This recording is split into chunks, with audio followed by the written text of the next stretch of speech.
नमस्कार, मैं हूं अंकुर और आप देख रहे हैं सत्यहिंदी.com। आइए एक नजर डालते हैं अब तक की सुर्खियों पर। गुजरात विधानसभा चुनाव के पहले चरण में आज 89 सीटों पर वोट डाले गए। इस दौरान ताजा जानकारी के मुताबिक 57% से अधिक मतदान दर्ज किया गया।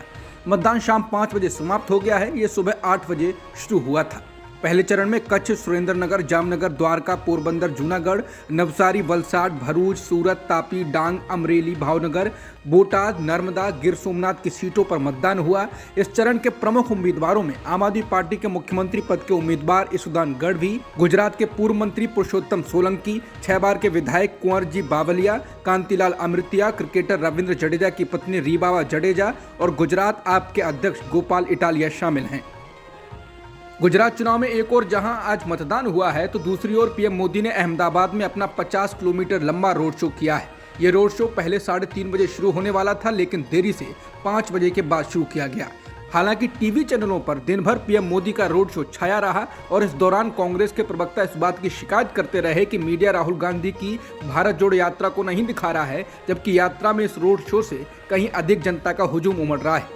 बता दें, पीएम मोदी ये रोड शो दूसरे चरण के लिए कर रहे हैं। इस दौरान वो 16 विधानसभा क्षेत्रों में प्रचार कर रहे हैं। पीएम मोदी का ये रोड शो नरोडा गांव से शुरू होकर 50 किलोमीटर की दूरी तक बताया जा रहा है। गुजरात विधानसभा चुनाव में पहले दौर की वोटिंग के दौरान पीएम मोदी ने दूसरे चरण के लिए चुनावी रैली करते हुए कांग्रेस पर हमला बोला। उन्होंने गुजरात के कलोल में जनसभा को संबोधित करते हुए कांग्रेस अध्यक्ष मल्लिकार्जुन खड़गे के रावण वाले बयान पर कहा कि कांग्रेस पार्टी को तो राम सेतु से भी नफरत है। कांग्रेस में पीएम पद को नीचा दिखाने के लिए इस बात पर कंपटीशन चल रहा है कि कौन सबसे ज्यादा गाली दे सकता है। पीएम मोदी ने कहा कि मुझे गाली देने के लिए रामायण से रावण को लेकर आ गए। एक राम भक्त को रावण कहना गलत है। उन्होंने कहा कि लोग जितना कीचड़ उछालेंगे कमल उतना ही खिलेगा। गुजरात चुनाव के अंतिम दिनों में बीजेपी नेता लगातार कांग्रेस अध्यक्ष मल्लिकार्जुन खड़गे के रावण वाले बयान पर पलटवार कर रहे हैं। पीएम मोदी के बाद गृह मंत्री अमित शाह ने भी इसको लेकर कांग्रेस को घेरा है। अमित शाह ने कहा कि मोदी का अपमान करने वालों को जनता जवाब देगी। उन्होंने कहा कि जितनी बार कांग्रेस ने गुजरात में मोदी जी के खिलाफ अपशब्द का इस्तेमाल किया, उतनी बार गुजरात की जनता ने बैलेट बॉक्स के अंदर जवाब दिया है। इस बार भी मोदी जी के अपमान का जवाब गुजरात की जनता जरूर देगी। बता दें, अमित शाह के अलावा रक्षा मंत्री राजनाथ सिंह और बीजेपी के प्रवक्ता भी मल्लिकार्जुन खड़गे के बयान को भुनाने की कोशिश में लगे हैं। कांग्रेस अध्यक्ष मल्लिकार्जुन खड़गे ने आज गुजरात वागोडिया में जनसभा को संबोधित करते हुए पीएम मोदी और बीजेपी को जमकर निशाने पर लिया। खड़गे ने कहा कि बीजेपी संविधान और लोकतंत्र पर विश्वास नहीं करती है, सिर्फ चुनाव जीतकर अधिकार लेना और उसका दुरुपयोग करना ये जानते हैं।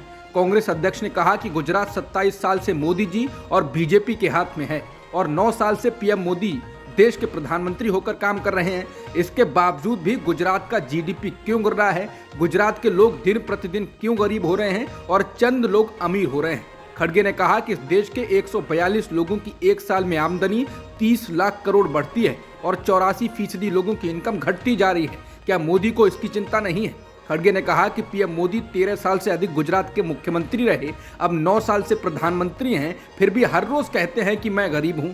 खड़गे ने कहा कि जो गरीब हैं, दलित हैं, वंचित हैं, उनका क्या? उनको मोदी जी ने क्या दिया? लगातार जीएसटी लगाकर रोजमर्रा की चीजों को महंगा कर दिया। क्या यही गुजरात मॉडल है? खड़गे ने कहा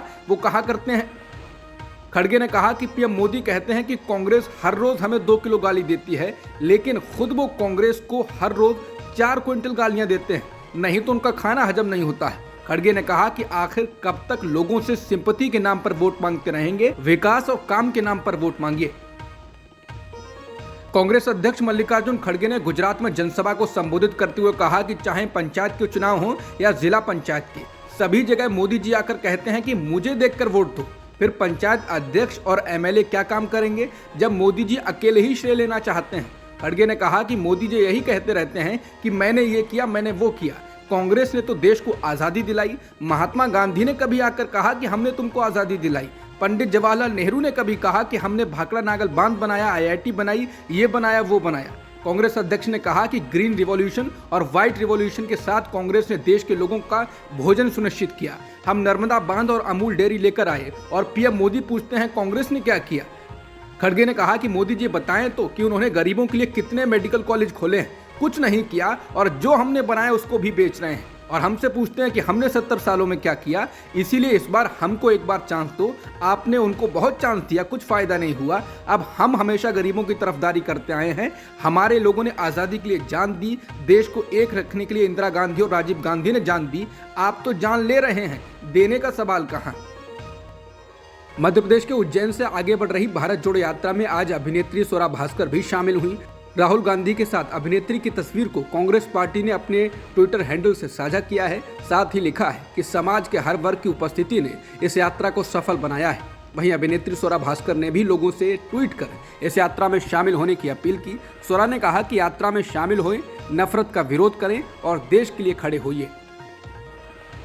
दिल्ली हाईकोर्ट ने कांग्रेस के सांसद शशि थरूर को उनकी पत्नी सुनंदा पुष्कर की मौत मामले में नोटिस जारी किया है। बता दें, सुनंदा पुष्कर की जनवरी 2014 में दिल्ली के होटल लीला पैलेस में संदिग्ध परिस्थितियों में मौत हो गई थी। वो होटल के कमरे में मृत पाई गई थी। इस मामले में 7.5 साल तक जांच चली थी और उसके बाद अगस्त 2021 में दिल्ली की एक अदालत ने शशि थरूर को सारे आरोपों से बरी कर दिया था। शशि थरूर पर सुनंदा पुष्कर को आत्महत्या के लिए उकसाने और क्रूरता करने का आरोप था। इस फैसले के बाद शशि थरूर ने कहा था कि बीते 7.5 साल उनके लिए भयंकर उत्पीड़न वाले रहे। दिल्ली पुलिस ने निचली अदालत के इस फैसले को हाईकोर्ट में चुनौती दी थी और अब दिल्ली हाईकोर्ट ने शशि थरूर को नोटिस जारी किया है। वहीं शशि थरूर की ओर से अदालत में पेश हुए सीनियर एडवोकेट विकास पाभा ने कहा, इस मामले में 15 महीने बाद पुनर्विचार अपील दायर की गई है, जबकि पुनर्विचार अपील निचली अदालत के आदेश के 90 दिनों के भीतर दायर कर देनी चाहिए। दिल्ली पुलिस ने इस मामले में देरी से अर्जी दाखिल करने को माफ करने की अपील अदालत से की है। अदालत ने इस मामले में भी नोटिस जारी किया है। अब इस मामले में अगली सुनवाई 7 फरवरी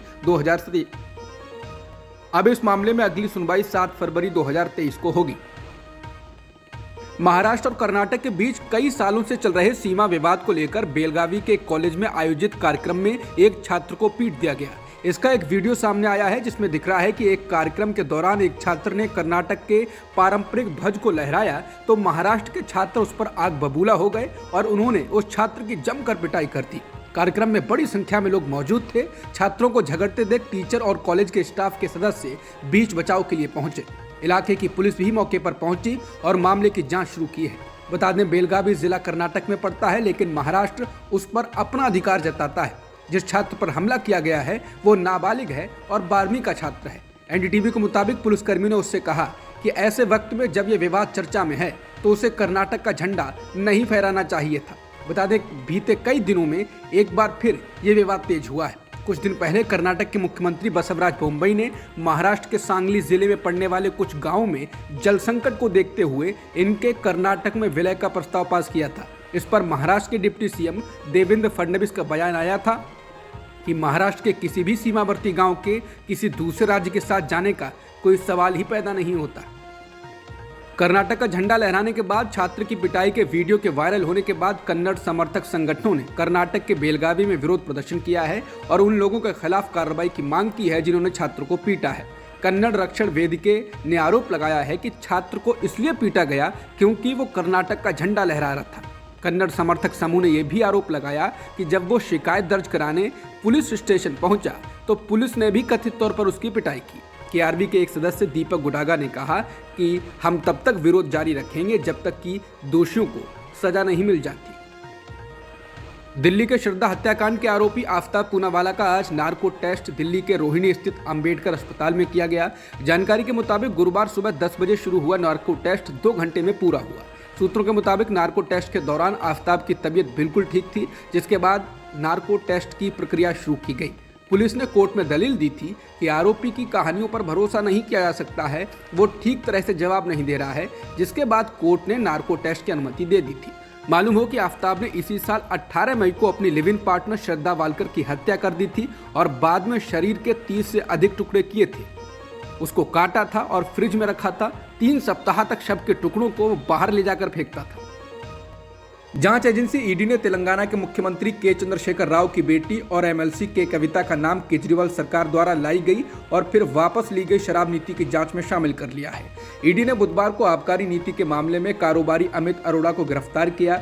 अमित अरोड़ा के बयानों के आधार पर ईडी ने दावा किया है कि कविता दक्षिण के एक ग्रुप की अहम सदस्य थी और इस ग्रुप ने दिल्ली की आम आदमी पार्टी सरकार के नेताओं को 100 करोड़ रुपए की रिश्वत दी थी। ईडी ने कहा है ये रिश्वत आम आदमी पार्टी के कम्युनिकेशन विभाग के प्रभारी विजय नायर के जरिए दी गई थी। विजय नायर को भी आबकारी नीति के मामले में गिरफ्तार किया गया था। International film festival of India में द कश्मीर फाइल्स को वल्गर प्रोपेगेंडा फिल्म बताकर विवादों में आए इजरायली फिल्म मेकर नवाद लपिड ने CNN न्यूज़ 18 के साथ बातचीत में कहा कि अनजाने में किसी भी समुदाय की भावनाओं को ठेस पहुंचाने के लिए वो माफ़ी चाहते हैं। उन्होंने कहा कि वो पीड़ितों में किसी का या उनके रिश्तेदारों का अपमान नहीं करना चाहते थे। वहीं हारिस के साथ एक साक्षात्कार में फिल्म निर्माता ने कहा कि उन्हें पता चला कि द कश्मीर फाइल्स को राजनीतिक दबाव के कारण प्रतियोगिता में शामिल किया गया था और उन्होंने महसूस किया कि इसके खिलाफ बोलना उनका कर्तव्य है। लपिड ने कहा कि इसलिए मुझे लगता है कि एक विदेशी के रूप में जो वहां जाता है, आपका दायित्व तो है कि आप उन चीज़ों को कहें जो वहां रहने वाले लोगों के लिए कहने में मुश्किल हो। दक्षिण कोरिया की एक यूट्यूबर से मुंबई में लाइव स्ट्रीमिंग के दौरान बेहूदगी और छेड़छाड़ की गई। इसका वीडियो सोशल मीडिया पर वायरल हुआ है। यूट्यूबर से छेड़छाड़ करने वाले 2 आरोपियों को गिरफ्तार कर लिया गया है। इनके नाम मोबिन चांद मोहम्मद शेख और मोहम्मद नकीब सदरियालम अंसारी हैं। ये घटना मुंबई के खार इलाके में बुधवार रात को हुई। जब यूट्यूबर एक वीडियो के दौरान लाइव थी, तभी छेड़छाड़ करने वाले एक शख्स ने उसका हाथ पकड़ लिया और उसे किस करने की कोशिश की। 1 मिनट के इस वीडियो में छेड़छाड़ करने वाले एक शख्स को यूट्यूबर का हाथ खींचकर ले जाते हुए देखा जा सकता है। यूट्यूबर उससे पूछती है कि हम कहाँ जा रहे हैं। वो उनके साथ जाने से इनकार करती है और इसी दौरान एक युवक उसे किस करने की कोशिश करता है। थोड़ी देर बाद वहां से वो चली जाती है और कहती है ये उसके घर जाने का वक्त है। लेकिन वो दोनों युवक पीछे से अपनी स्कूटी में उसके पास आते हैं और उससे स्कूटी पर बैठने के लिए कहते हैं, लेकिन वो कहती है कि उसका घर पास ही है और वो उनके साथ नहीं जा सकती। वो उन्हें बाय बाय कर जाने के लिए कहती है। आतंकवादी इस्लामिक स्टेट समूह IS का कहना है कि उसका नेता अबू हसन अल हाशमी अल कुरैशी एक हमले में मारा गया है। उसकी जगह अब दूसरे को नया IS चीफ बनाया जाएगा। तमाम विदेशी मीडिया के मुताबिक IS के एक प्रवक्ता ने कहा कि हाशमी एक इराकी था जो अल्लाह के दुश्मनों के साथ लड़ाई में मारा गया। हालांकि प्रवक्ता ने यह नहीं बताया है कि IS चीफ कब मारा गया, कहां मारा गया, हमला किधर से हुआ। इसलिए IS प्रवक्ता के दावे की पुष्टि नहीं की जा सकती। इसके साथ ही एक ऑडियो संदेश में प्रवक्ता ने IS के नए नेता की पहचान अबू अल हुसैन अल हुसैनी अल कुरैशी के रूप में की। प्रवक्ता ने नए नेता के बारे में विवरण नहीं दिया, लेकिन कहा कि वो एक अनुभवी जिहादी है। IS के साथ सभी ग्रुपों से नए चीफ के प्रति अपनी निष्ठा की प्रतिज्ञा करने के लिए कहा गया है। अब तक की खबरों में इतना ही। बाकी खबरों के लिए बने रहिए सत्यहिंदी.com के साथ।